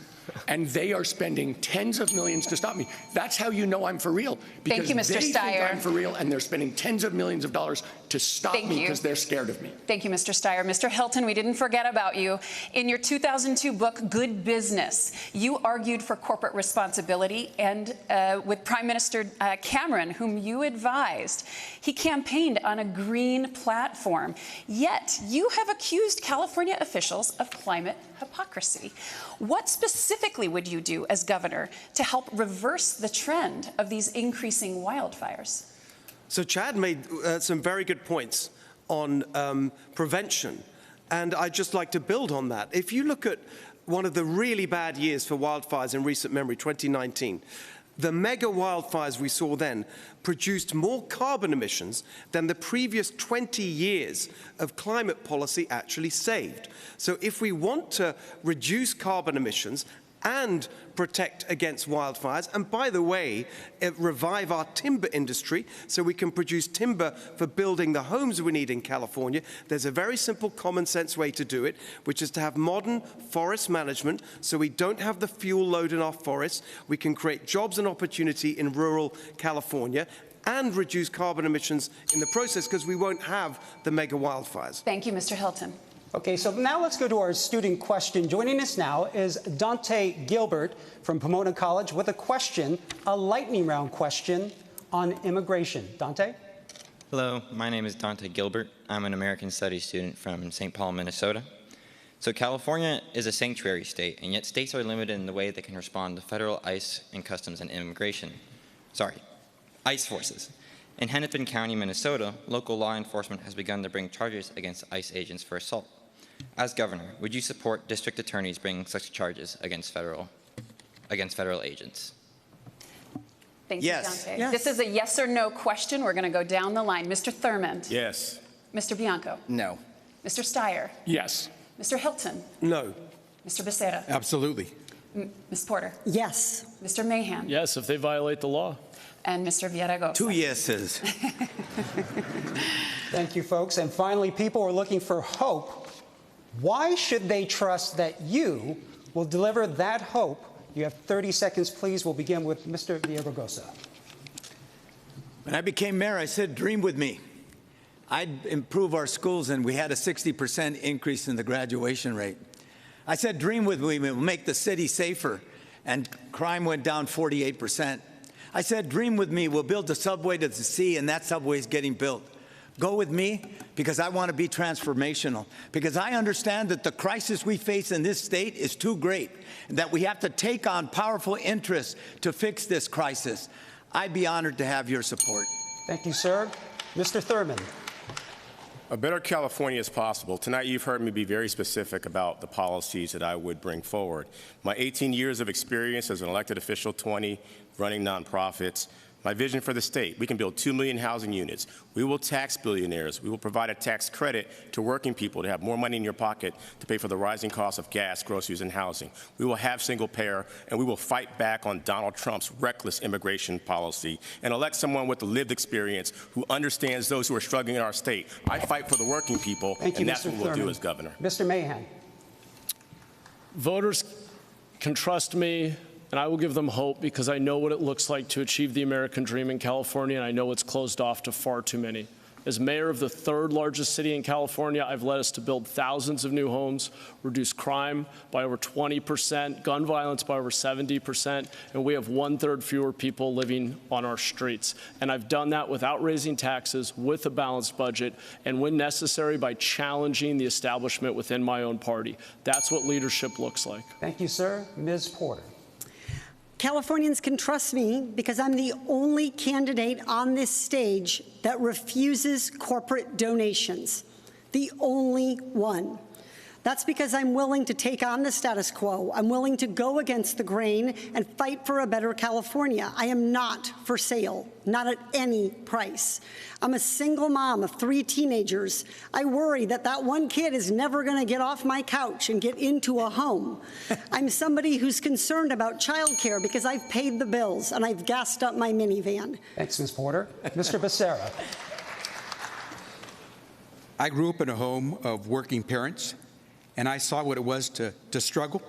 I know what we need today. We need to fight for the hardest working and the lowest paid. We have to fight for the next generation so they can believe that they will have the opportunity to afford to buy a house. But here's what else I know. The governor's office is not a place with training wheels. You need people who have experienced those challenges, have dealt with national crises, who have taken on the biggest menace in Washington, D.C., sued him over 120 times, and defeated him. I'm going to fight for the hardest working and lowest paid and those young people who need to buy that house. Thank you, sir. Mr. Bianco. Every single person on this stage is either a career politician, a career strategist, or use the money to support them that brought us to this position today of the hour and a half that you're never going to get back. Everything in California is broken because of their policies, and I've spent 33 years of irrefutable service to the public with transparency, honesty, integrity, and most important, leadership. And that is what this state is desperately deserving. I'm sorry that you have been lied to for most of your life. Thank you, Mr. Bianco. Mr. Steyer. So the problem in California is people can't afford to live here anymore, can't afford to buy a house, and aren't getting the education they deserve. And in order to change that, we're going to have to take on the corporate special interests that are driving up your costs and profiting off you. I am the person who is willing to do that. I am the change agent, and you know it because they're spending money against me in the tens of millions of dollars. And the people who support me are progressives, environmentalists, and unions, including teachers and nurses. Thank you, if you sir. want change, there's only one person on the stage they're scared of. Thank you, sir. Mr. Hilton. So I'd like to go back to Chloe's question, which I'm afraid I didn't have the chance to answer. Chloe, you nailed it. We've got to be a state again where we build things, just as in the golden age of California, where we built the magnificent suburbs of Southern California, the UC campuses, incredible infrastructure. I've got the broad experience to get that done, most of my career in business, but also working in government, the deep policy expertise, detailed plans, and also building a team to get it done so we can make our state golden again. Thanks so much. Thanks again to all of the candidates for joining us for the CBS California Governor's Debate. Have a great night, everyone.